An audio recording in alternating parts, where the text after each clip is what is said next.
Добрый день, господа. С вами вновь ваш доктор Куров. И сегодня, с вашего разрешения, я буду меньше всего заботиться о звуке и свете, о смысле.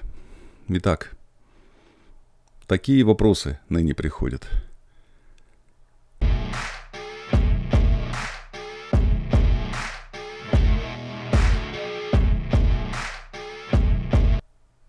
Моего сына с утра забрали в военкомат, и я весь день в панике, не знаю, что делать.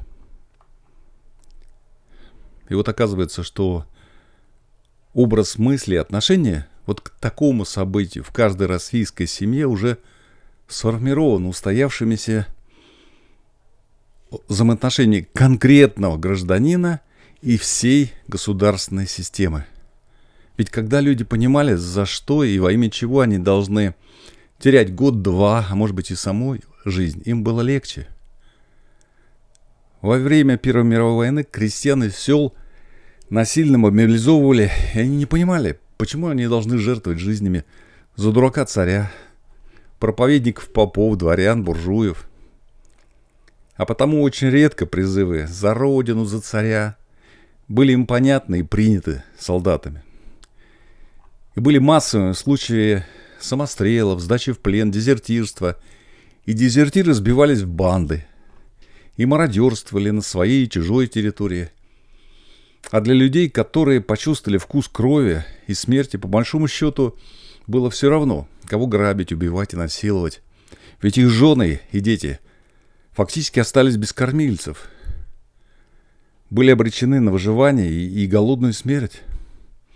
Поэтому никто не радовался и не гордился мобилизацией, и не стремился на фронт. Мужики тогда целыми селами прятались по лесам, откуда их выкуривали сначала царские войска, а потом и комиссары. Благо, тогда еще не было дронов. Никто не хотел воевать, обрекать свои семьи на вымирание. Извините, немножко приболел. Тем более, что для русской деревни хлеб давался очень нелегко, и в неурожайный год надо было потуже затягивать пояса, чтобы дожить до тепла и не погибнуть.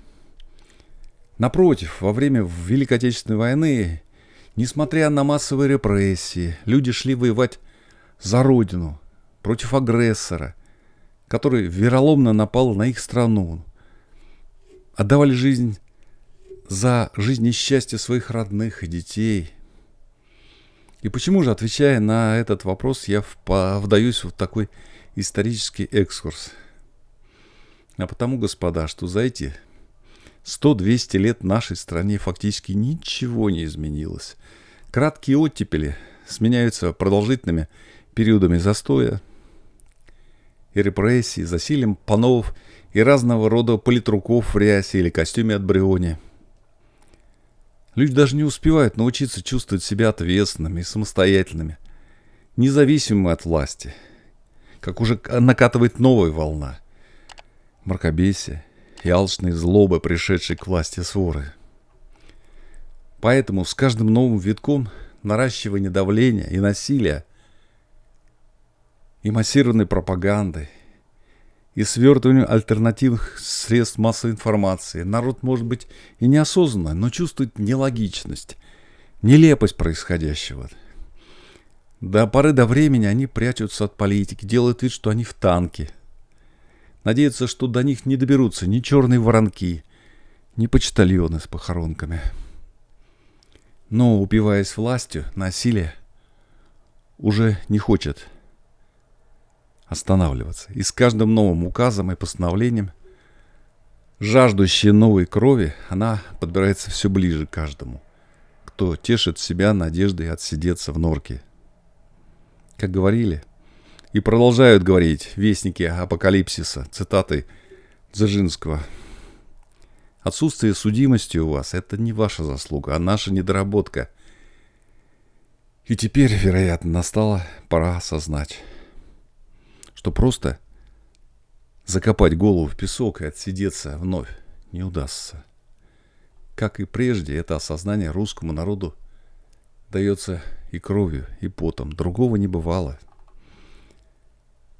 И паника часто приходит вовсе не потому, что вы не знаете, что сейчас надо делать, здесь вы немного лицемерите. Способов как смирения, которые вам давно знакомы, так и сопротивления может быть множество. А потому, что вы, как и прежде, ничего не хотите делать и менять своей устоявшейся уже привычной жизни.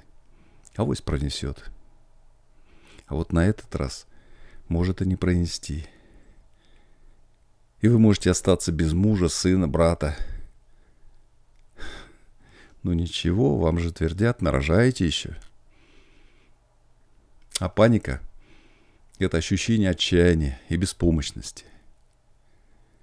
Но если подниметесь, наконец, с колен и скажете вслух все, что кипит на душе, и вы, и ваша соседка, неутешная мать, и сотни тысяч поникших голов поднимутся к свету и проклянут все, что закрывает им свет солнца, сбросят кандалы столетиями стискивающие запястья, только тогда ваш сын сможет вернуться к вам.